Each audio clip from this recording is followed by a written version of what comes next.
안녕하세요. 쿠베TV입니다. 와. 안녕. 나는 하은수고 과학중점학교인 구의임상고등학교를 졸업했어. 안녕. 나는 김진후고 그냥 지방의 평범한 일광고인 전주 해성고등학교를 졸업했어. 안녕, 나는 이다은이라고 하고 나는 지방 일반고등학교인 전주 사대부고를 나왔어. 아니, 나 얼마 전에 과외하다가 과외 학생이 고등학교 1학년 학생이거든. 과외 학생이 선택 과목에 대해서 물어보더라고. 그래서 너희들은 고등학교 때 무슨 선택 과목을 했는지 궁금해. 나는 과학중점고등학교여서 우선 물화생지는 1, 2를 다 들었고, 특이하게 우리 학교는 과학중점학교다 보니까 팀 프로젝트라는 과목을 또 2학년 때 따로 들었고, 나는 주문형 강좌로 융합과학 탐구라는 과목을 듣기도 했었어. 그리고 3학년 때는 생명과학 실험이라는 과목도 따로 들었었던 것 같아. 같은 일반고인데 과학중점학교는 듣는 과목이 되게 다양하구나. 처음 들어보는 과목이 되게 많네. 나 같은 경우는 그냥 평범한 지방 일반고를 나왔는데 은수와 같이 과학중점학교가 아니다 보니까 물론 물화생지를 다 하진 못했어. 이제 그럼에도 불구하고 공동교육과정이랑 클러스터 교육과정을 활용을 해서 일반적인 교과과정이 없는 그런 커리큘럼에 해당되는 과목들도 많이 들어볼 수 있었고, 그리고 내가 약간 화생 같은 과목에 관심이 많았는데 AP 과정까지 그런 프로그램을 통해서 들을 수 있어서 되게 좋은 경험이었던 것 같아. 나도 진우랑 되게 비슷한 유형의 지방 일반고를 다녔었어. 근데 나는 이제 선택 과목을 선택할 때 내가 할 수 있는 최소한의 선택을 하려고 했었어. 왜냐면 아무래도 벌린 일이 많아지면 내가 책임을 못 질 거라는 생각이 들었기에 내가 할 수 있는 최소한만 하려고 노력을 했던 것 같아. 그리고 나는 과학중점학교여서 2학년 때 팀 프로젝트라는 과목을 들었었는데 어떤 과목인지 들어본 적 있어? 아니, 난 그런 과목은 한 번도 못 들어본 것 같아. 나도 처음이야. 되게 특이하지? 그게 우리 학교는 과학중점학교여서 2학년 때 과학중점반 친구들은 모두 다 필수로 들어야 했던 과목인데, 제 팀 프로젝트 같은 경우에는 생명이나 물리, 화학 요 정도 3가지 분야로 나눠서 비슷한 관심, 과학 분야를 가지고 있는 친구들끼리 선생님이 조를 짜주셔. 그러면 그 조 안에서 우리 조는 어떤 주제로 실험을 해볼까 이런 걸 계속해서 고민을 해. 이럴 때는 보통 논문도 찾아보고 옛날에 했던 실험도 많이 찾아보고 참고하면서 우리는 이런 큰 주제를 가지고 장기적으로 실험을 해보자 라고 계획을 해. 실험 준비물을 학교에 우리 이런 게 필요해요 라고 요청을 드리면 그걸 다 학교 예산으로 구매를 해주셔. 그럼 우리가 그걸 가지고 실험을 하고 또 그 결과가 나오면 보고서를 논문처럼 써서 발표하는 것까지가 그 과목의 평가 과정이었어. 나 같은 경우는 사회문제 탐구라는 되게 특이한 진로 선택 과목을 배웠던 적이 있는데, 이제 아무래도 이과생이다 보니까 사회 과목에 대해서 접할 기회들이 상대적으로 부족한 편이잖아. 근데 나는 이제 학교에서 인문학적 소양을 위해서 이과 친구들 중에 몇 분반 친구들에게 이제 그 사회문제 탐구라는 과목을 배정을 해줘서 수강을 할 수 있었는데, 이제 거기서는 이게 정말 사회에 대한 내용보다도 사회 문제를 연구할 때 어떤 방법론을 사용을 하는지, 그리고 실제로 내가 하나의 사회 문제를 골라서 거기에 대해서 보고서를 써볼 수 있는 그런 의미 있는 수업이었단 말이야. 그래서 나는 약간 1학년 때부터 의료 소외 현상에 관련된 거에 관심이 되게 많았어가지고 거기에 관련돼서 그냥 가지고 있던 관심을 책들하고 논문을 찾아보면서 되게 잘 보고서를 만들어 보면서 뜻깊은 경험을 할 수 있었던 것 같아. 우리 고등학교 교육과정상 하나 이상의 사회 과목을 무조건 선택을 했어야 됐었어. 근데 내가 고등학교 2학년 때 화생 지를 선택하는 바람에 사회를 선택을 못하게 되었지. 그래서 3학년 때 자동적으로 여행지리라는 과목을 선택당했어. 그래서 어쩔 수 없는 느낌으로 듣기 시작했는데 이제 거기서 상당한 이점을 끌어낼 수 있었어. 처음에 여행지리를 들었을 때는 내가 지금 의대 생기부를 써야 되는데 여기서 도대체 뭘 끌어내야 되지? 하고 되게 고민을 많이 했었던 것 같아. 근데 오히려 이게 더 큰 장점으로 사용이 되었던 것 같아. 그거에 대해서 조금 읽어줄게. 그 여행지리 생기부 중에 한 부분인데, 건강한 삶을 위해 질병을 예방하고 치료하는 활동은 의료 시스템 내에서만 이뤄지는 것이 아니라 하나의 사회문화 현상으로서 일상이 될 수 있다는 걸 깨달았다. 이런 식으로 여행을 다니면서 경험할 수 있는 의료 시스템 외적인 활동들에 대해서 탐구를 했었어. 진우야. 그래서 우리가 오늘 뭘 하려고 여기 모였지? 그러니까 지금까지 우리 선택 과목에 대해서 한번 얘기를 해봤는데 이제 오늘은 우리가 각각 과목별로 시뮬레이션을 해볼 수 있는 종이를 만들어서 우리가 수험생의 입장으로 되돌아간다면 과연 어떠한 과목들을 선택할 건지에 대해서 한번 시뮬레이션을 해보는 시간을 가지려고 모이게 되었어. 그럼 한번 해볼까?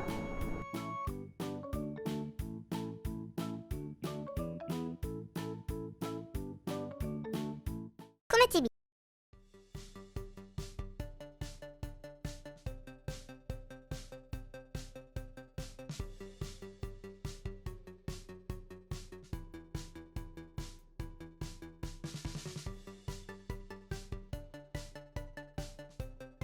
꿈의TV 야, 다 해봤어, 얘들아? 야, 그러면 우리 이제 서로 걸 한번 공유를 해볼까? 다은아, 근데 나 궁금한 점이 하나 있는데 2학년 때는 화생지 1을 들었는데 3학년을 보면은 화투하고 생투만 들었잖아. 맞아. 이제 이게 두 개 중에 굳이 화생을 고른 이유가 있어? 이게 두 개만 선택을 하면 된다고 했는데 아무래도 3학년 때 투 과목을 들을 때는 과목을 열심히 공부한다기보다는 그 시간에 같은 과목 원 과목 수업을 해주시고 시험은 간단하게 투 과목으로 보고 뭐 이런 정도였기 때문에 조금 더 의대 생기부에 쓰기 편할 것 같은 화투랑 생투를 선택을 했던 것 같아. 다은아, 그럼 영어 같은 경우는 너가 영어 독해와 작문은 등급이 나오고 진로 영어는 진로 선택이어서 등급이 나오지 않잖아. 근데 왜 굳이 등급이 나와서 부담스러운 영어 독해와 작문을 고른 거야? 그건 말이야. 이제 3학년 때는 많은 친구들이 내신을 포기하고 정시로 전향을 한단 말이지. 그래서 상대적으로 내신을 따기 쉬운 기간이야. 그래서 그때를 기회 잡아 내 내신 등급을 올려보자 라는 생각으로 영독작을 한 것 같아. 진우야, 너 것 좀 볼까? 야, 근데 진우야, 너는 3학년 때 물투, 화투, 생투를 다 했는데 왜 굳이 진로 선택을 고급화학, 고급 생명과학 이런 어려운 걸 선택했어? 여기 인공지능 같은 것도 있고 프로그래밍도 있고 사실 요새는 이런 게 대세 아니야? 그러니까 물론 그럴 수도 있겠는데 나는 약간 3학년 때 그런 생각이 들었어. 지금까지 내가 했던 활동들을 생기부상에서 좀 더 보완하고 심화시키는 그런 과정들을 한 단계 거쳤으면 좋겠다라는 생각이 들었고 사실상 일반고 교육과정에서 우리가 대학 수준의 AP 과정을 배울 기회는 없는데 이제 클러스터 교육과정을 활용을 해가지고 고급 생명과학하고 고급 화학을 공부를 하고 거기에 대해서 탐구를 하는 게 뭔가 학문적으로 굉장히 두드러져 보이고 입시 측면에서도 되게 유리하다고 생각이 했어. 특이하게 2학년 때는 확률과 통계라는 과목이 사실 수학이잖아. 그래서 이과랑 훨씬 관련성이 커 보이는데 왜 특이하게 고전읽기라는 진로 선택 과목을 고른 거야? 그러게, 왜 굳이? 그러니까 사실 물론 확률과 통계가 수학으로서 되게 중요한 과목인 건 맞지만 나는 확률과 통계를 선택하지 않는 대신에 3학년 때 공동교육과정을 통하여 고급 수학이라는 AP 과목을 따로 이수를 한 바가 있기 때문에 확률과 통계를 이수하지 못한 그거에 대한 결점을 또 다른 과목을 통해서 보충을 할 수 있었어. 그리고 고전 읽기라는 과목을 고른 결정적인 이유는 아무리 의대 생기부라고 하더라도 어느 정도의 인문학적 소양은 드러나는 것이 사실상 평가 요소에서 굉장히 중요하다고 생각을 했어. 그리고 약간 TMI이긴 하지만 내가 서울대학교 의예과를 지원을 했는데 떨어진 이유가, 그러니까 물론 서울대가 그렇다라는 건 아니지만 대부분의 학교들에서는 인문학적 소양 또한 평가 요소로 삼고 있기 때문에 그거에 대한 부분 또한 무시할 수 없다라는 생각이 들어서 나는 고전 읽기를 고르게 되었어. 그러면 이제 마지막으로 은수과 시뮬레이션 표를 한번 볼까? 야, 이거 덴마크 뭐야? 덴마크가 왜 여기 있어? 되게 특이한 과목인데 우리 학교에는 2학년 때 덴마크 문화 이해라는 과목이 있었어. 되게 특이하다. 이게 우리 학교가 일반고였지만 덴마크와 국제교류를 맺은 학교가 따로 있어서 덴마크 학생들이 우리 학교에 와서 잠깐 며칠 수업을 듣기도 하고 우리 학교 친구들도 덴마크로 가서 며칠 수업을 듣는 프로그램이 있었어. 진짜. 그래서 그거에 관련해서 수업을 듣는 과목이었던 것 같아. 역시 갑방고. 은수야, 나 교양 과목 선택한 것 중에 좀 궁금한 게 있는 게 일본어, 중국어, 프로그래밍 이 세 개 중에 일본어를 골랐잖아. 근데 궁금한 게 약간 프로그래밍이 뭔가 이과적으로 유리해 보이는데 그걸 포기하고도 일본어나 중국어 둘 중에 이제 언어적인 과목을 고른 이유랑 그럼 일본어랑 중국어 중에 어떤 걸 골라야 될지 되게 궁금해하는 친구들이 많잖아. 약간 이거에 대해서 한번 얘기해 줄 수 있을까? 사실 프로그래밍이 이과에 좀 더 어울리는 과목이라고 나도 생각을 하지만 서울대에서 보면은 이제 생활과 교양 교과 이수 기준 부분에서 제2외국어나 한문 둘 중에 하나를 들었으면 좋겠다고 권장을 해주더라고. 그래서 물론 내가 서울대를 가게 될지 못 가게 될지 모르지만 그래도 최대한 서울대나 다른 좋은 학교들에서 이런 인문학적인 소양도 보려고 하는구나 라는 점을 느껴서 언어 관련된 과목도 하나쯤은 들으면 좋겠다고 생각을 했어. 그러면 2학년 때부터 너가 원하는 학교들을 찾아보고 그 학교에서 원하는 인재상을 알아두는 게 큰 도움이 되겠네. 그렇지. 아무래도 학교마다 원하는 인재상이 다르니까 맞출 수 있으면 최대한 맞춰가면서 준비를 하면 좋다고 생각을 해. 일본어와 중국어 중에서는 나도 고민을 많이 했는데 보통 학교마다 분위기가 다르겠지만 우리 학교는 중국어보다는 일본어를 듣는 친구들이 조금 더 많더라고. 근데 일본어와 중국어는 두 개 다 등급이 나오는 과목이다 보니까 아무래도 내가 등급을 따기 좀 더 쉬우려면 듣는 친구들이 많은 일본어를 선택하는 게 훨씬 유리하다고 생각했어. 이렇게 우리가 오늘은 이제 선택 과목 시뮬레이션을 한번 해봤는데 이제 우리가 과목을 선택함에 있어서 뭔가 꼭 알아뒀으면 하는 점들을 마지막으로 한번 정리해서 이야기를 해보려고 해.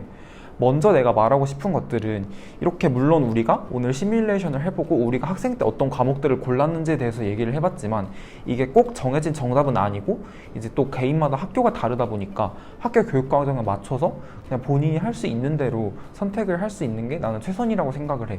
그래서 과목 선택에 대해서 내가 하고 싶은 말은 정해진 답은 없다는 거야. 누구에게 유리한 과목이 누구에게는 불리한 과목일 수도 있고 혹시라도 이제 인원수가 적어서 나에게 불리하지 않을까라고 고민하는 과목들이 오히려 이제 나에게 학업 역량을 보여주는데 도움이 되는 과목일 수도 있는 것처럼 꼭 정해진 답은 없다라는 말을 해주고 싶고 너의 선택을 믿으라는 이야기를 해주고 싶어. 맞아. 제일 중요한 말인 것 같아. 너의 선택을 믿어. 선택의 기준이 있어도 괜찮을 것 같아. 그냥 참고로 내 선택의 기준은 언제나 몇 명이 있는지, 그래서 등급수 많은 거를 기준으로 나는 선택을 했던 것 같아. 그냥 너의 선택에 믿음을 가지면 그게 가장 중요한 것 같아. 나는 선택을 할 때 내가 원하는 진로의 방향을 보여주는 데 집중을 많이 했었어. 그래서 나는 의대 쪽이다 보니까 의대 중에서도 유전체에 관심이 많아서 유전체학은 생명과학이랑 또 관련이 많으니 일부러 고등학교 3학년 때 생명과학 실험을 선택한다든지 이런 식으로 내가 원하는 진로와 관련해서 세부 특기사항을 최대한 많이 적을 수 있는 과목을 선택해서 나만의 특별화된 생기부를 만들려고 노력했었어. 도움이 되었다면 구독과 좋아요. 알림 설정까지 댓글도 많이